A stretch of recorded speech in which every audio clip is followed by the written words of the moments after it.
কখনো কি এমন হয়েছে তুমি সবার জন্য নিঃস্বার্থভাবে তাদের জন্য ভালো করেছ, তাদের বিপদে পাশে দাঁড়িয়েছ, তাদেরকে খুশি করতে তুমি এমন কিছু করেছ যা তুমি তোমার সাধ্যের বাহিরে গিয়ে, কিন্তু বিনিময় পেয়েছ শুধু অবহেলা?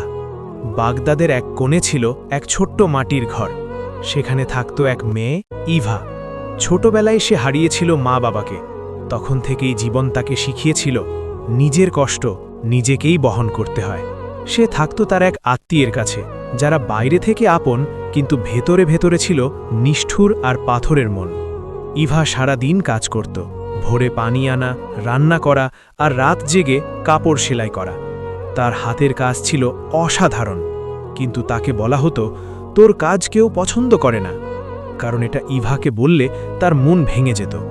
ইভা আর তার কাজের বিষয়ে উৎসাহিত হবে, কিন্তু ইভা চুপ থাকত, কারণ সে জানত সবসময় কথা বললে সব বদলায় না।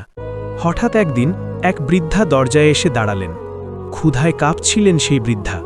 ঘরে খাবার ছিল, শুধু এক বেলা খাওয়ার। তবুও ইভা নিজের ভাগের খাবারটা চুপচাপ তাকে দিয়ে দিল। বৃদ্ধা শুধু বললেন, মা, আল্লাহ তোমার জন্য এমন কিছু রাখছেন যা তুমি এখনও কল্পনাও করনি। পরের দিন সকাল ইভা হঠাৎ দেখল তার পুরনো সেলাই মেশিনের পাশে রাখা একটি অদ্ভুত কাপড়। সে ভাবল, এটা কোথা থেকে আসলো? পরে সে সেটি দিয়ে পোশাক বানালো। কিন্তু আশ্চর্যের বিষয় হল যে এই পোশাকটা দেখছে সেই অবাক হয়ে যাচ্ছে এবং সবাই তাকে জিজ্ঞেস করছে, এটা কোথা থেকে বানিয়েছ? এমন ডিজাইন তো কখনো আগে দেখিনি। প্রথমবার ইভা বুঝতে পারল সমস্যা তার মধ্যে ছিল না, সমস্যা ছিল মানুষের দৃষ্টিতে।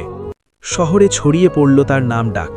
একদিন খবর এলো রাজপ্রাসাদে বড় উৎসব, সবাই যেতে পারবে, কিন্তু তাকে বলা হলো, তুই ঘরেই থাক আর ঘরের সব কাজ করে রাখবি। ইভা কিছু বলল না, শুধু রাতে আল্লাহর কাছে বলল, যদি আমার জন্য কিছু ভালো লেখা থাকে তাহলে আমাকে পথ দেখান, আমি আপনার উপর ভরসা করি, ইনশাআল্লাহ।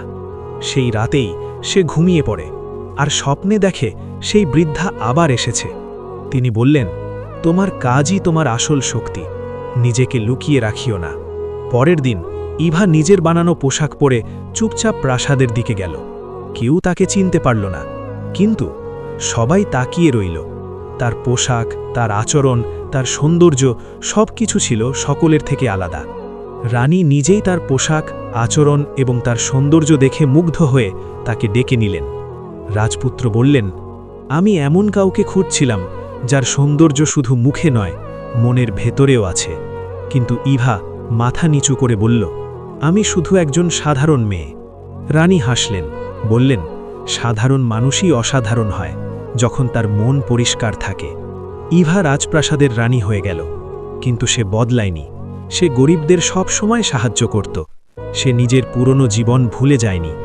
মনে রাখবেন, মানুষ আপনাকে অবহেলা করতে পারে, আপনার মূল্য বুঝতে দেরি করতে পারে, কিন্তু আল্লাহ কখনো ভুল করেন না।